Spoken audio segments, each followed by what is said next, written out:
ಉತ್ತರ ಪ್ರದೇಶದ ಪ್ರಯಾಗ್ರಾಜ್ನಲ್ಲಿ 144 ವರ್ಷಗಳ ನಂತರ ಮಹಾಕುಂಭಮೇಳ ನಡೆಯುತ್ತಿದೆ. ಈ ಬಾರಿ ನಡೆಯುತ್ತಿರುವ ಕುಂಭಮೇಳದಲ್ಲಿ ಸುಮಾರು 45 ಕೋಟಿಗೂ ಅಧಿಕ ಮಂದಿ ಪುಣ್ಯಸ್ನಾನ ಮಾಡುವ ನಿರೀಕ್ಷೆ ಇದೆ ಎಂದು ಹೇಳಲಾಗುತ್ತಿದೆ. ಆದರೆ ಮೊದಲ ಕುಂಭಮೇಳ ಯಾವಾಗ, ಎಲ್ಲಿ ನಡೆಯಿತು ಎಂದು ನಿಮಗೆ ಏನಾದರೂ ಗೊತ್ತಾ? ಇದರ ಇತಿಹಾಸ ಮತ್ತು ಪುರಾಣ ಕಥೆಯನ್ನು ಇಲ್ಲಿ ನಾವು ಈಗ ತಿಳಿದುಕೊಳ್ಳೋಣ ಬನ್ನಿ.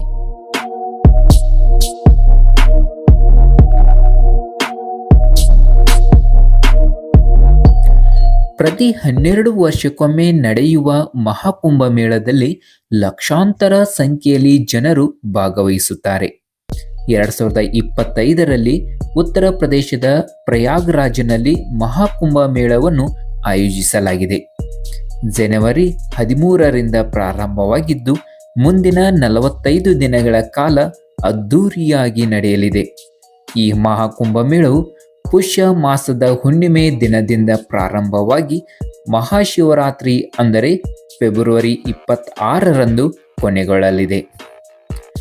ಹಿಂದೂ ಗ್ರಂಥಗಳಲ್ಲಿ ಕುಂಭಮೇಳವನ್ನು ಅಮರತ್ವದ ಜಾತ್ರೆ ಎಂದು ಕರೆಯಲಾಗುತ್ತದೆ. ಅದಕ್ಕಾಗಿಯೇ ಕುಂಭಮೇಳದ ಸಮಯದಲ್ಲಿ ಲಕ್ಷಾಂತರ ಭಕ್ತರು ತಮ್ಮ ಆತ್ಮವನ್ನು ಶುದ್ಧೀಕರಿಸಲು ಈ ಪವಿತ್ರ ಸ್ಥಳದಲ್ಲಿ ಸ್ನಾನ ಮಾಡಲು ಬರುತ್ತಾರೆ. ಪ್ರಪಂಚದಾದ್ಯಂತ ಸಂತರು ಮತ್ತು ಭಕ್ತರು ನಂಬಿಕೆಯ ಸ್ನಾನ ಮಾಡುತ್ತಾರೆ. ಕುಂಭಮೇಳದಲ್ಲಿ ಅಮೃತ ಸ್ನಾನಕ್ಕೆ ವಿಶೇಷ ಮಹತ್ವವಿದೆ. ಆದ್ದರಿಂದ ಮೊದಲ ಮಹಾಕುಂಭವನ್ನು ಎಲ್ಲಿ ನಡೆಸಲಾಯಿತು ಮತ್ತು ಅದಕ್ಕೆ ಸಂಬಂಧಿಸಿದ ಆಸಕ್ತಿದಾಯಕ ಸಂಗತಿಗಳನ್ನು ನಾವೀಗ ತಿಳಿದುಕೊಳ್ಳೋಣ.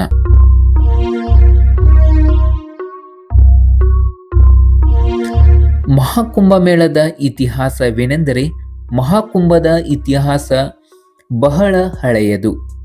ಕೆಲವು ಗ್ರಂಥಗಳ ಪ್ರಕಾರ ಮೊದಲ ಕುಂಭಮೇಳವನ್ನು ಸತ್ಯಯುಗದಲ್ಲಿ ನಡೆಯಿತು ಎಂದು ನಂಬಲಾಗಿದೆ. ಶಂಕರಾಚಾರ್ಯರಿಂದ ಪ್ರಾರಂಭವಾಯಿತು.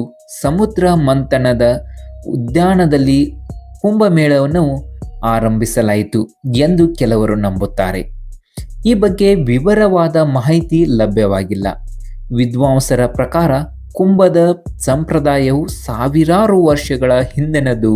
ಮಹಾಕುಂಭದ ಐತಿಹಾಸಿಕ ಉಲ್ಲೇಖವು ಪ್ರಾಚೀನ ಶಾಸನಗಳಲ್ಲಿಯೂ ಕಂಡುಬರುತ್ತದೆ. ಕ್ರಿಸ್ತಪೂರ್ವ 600ರಲ್ಲಿ ಬೌದ್ಧ ಬರಹಗಳಲ್ಲಿ ನದಿ ಜಾತ್ರೆಗಳ ಉಪಸ್ಥಿತಿಯ ಪುರಾವೆಗಳಿವೆ.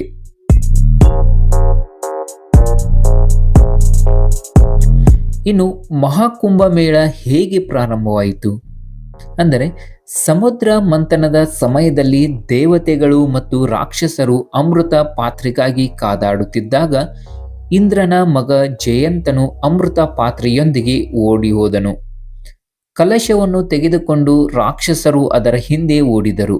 ಈ ಸಮಯದಲ್ಲಿ ರಾಕ್ಷಸರು ತಮ್ಮ ದೇವತೆಗಳ ನಡುವೆ ಯುದ್ಧ ನಡೆಯಿತು.